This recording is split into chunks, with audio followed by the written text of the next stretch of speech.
हमारे साथ है कांग्रेस के वरिष्ठ नेता अधीर रंजन चौधरी।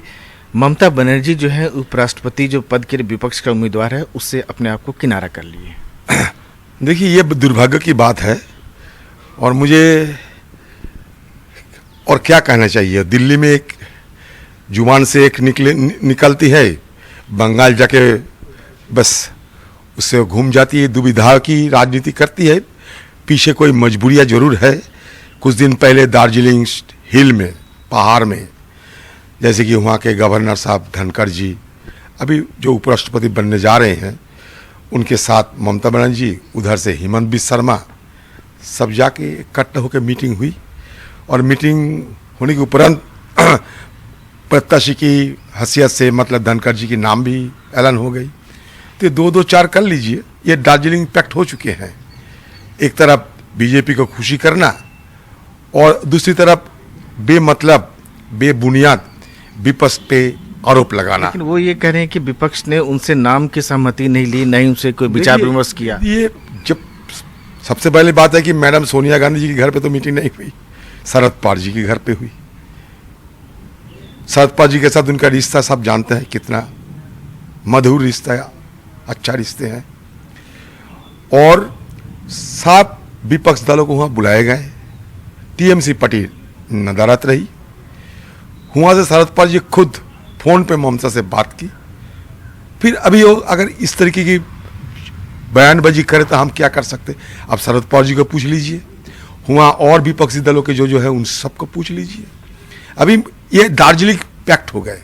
दार्जिलिंग करार के मुताबिक वो धनखड़ जी के खिलाफत नहीं करेगी। लेकिन ये क्या विपक्षी एकता में सेंध नहीं लगी है? देखिए, ये ममता बनर्जी की खुद की मजबूरियां है। वो खुद को बचाना चाहते हैं मोदी जी की आक्रोश से। इसलिए कभी ये कहते हैं ना, कभी ठंडा चलो, कभी गरम चलो, कभी नरम चलो, कभी गरम चलो, ब्लो हॉट ब्लो कोल्ड, इस तरीके की राजनीति चलते हैं। तो फिर कैसे लड़ाई लड़ेंगे मोदी से? हम लोग का साथ हुआ। हम तो सबको, देखिए, कांग्रेस पार्टी की तो इसमें कोई स्टेक नहीं थी। हमारे पार्टी की खुले रवैये थी, खुले आम ये कहते भाई जो विपक्ष की तरफ से और जो साथियां है वो जिसको तय करेंगे हम समर्थन करेंगे। जैसे कि जसवंत सिन्हा को भी ऐसा ही हुआ। हमारे तो कोई मतलब जवान पे कोई, हम तो हमारा जवान से हम बाहर किनारा नहीं करते। हम जो वादा करते हैं वो वादे से हम कभी पीछे नहीं हटते। ये उन लोगों को पूछिए, ये जिनकी मसला है, इसमें हमें कोई लेना देना है, कांग्रेस पार्टी का कोई लेना देना है। लड़ाई जारी रहेगी। लड़ाई तो जारी है, लड़ाई किसी के लिए तो रुका नहीं। कल जैसे मैडम सोनिया गांधी जी के खिलाफ सारे विपक्ष एकजुट होकर एक घोषणा मतलब जॉइंट स्टेटमेंट भी डाले हैं, लेकिन उसमें भी ममता बनर्जी नदारत रही। क्या बताऊं? आपको लगता है कि धोखा दिया गया आप लोग को? धोखा की बात नहीं, मतलब ये होते हैं कि मुझे लगता है खुद दुविधा में है। खुद दुविधा में इसलिए कि घर को बचाना है, ईडी की छापेमारी चल रही है, तो मोदी जी की आक्रोश से खुद को बचाने के लिए उनको ये लगा कि मोदी जी के साथ इतना टकराव ना करने से उनकी खुद के लिए बेहतर होगी, इसलिए वो कर रही है। जब चुनाव आएंगे तो मोदी जी दिल्ली से एनआरसी ले जाएंगे और कलकत्ता से कहेंगे भाई एनआरसी हम रुकने वाली है, बस चुनाव हो जाएगी।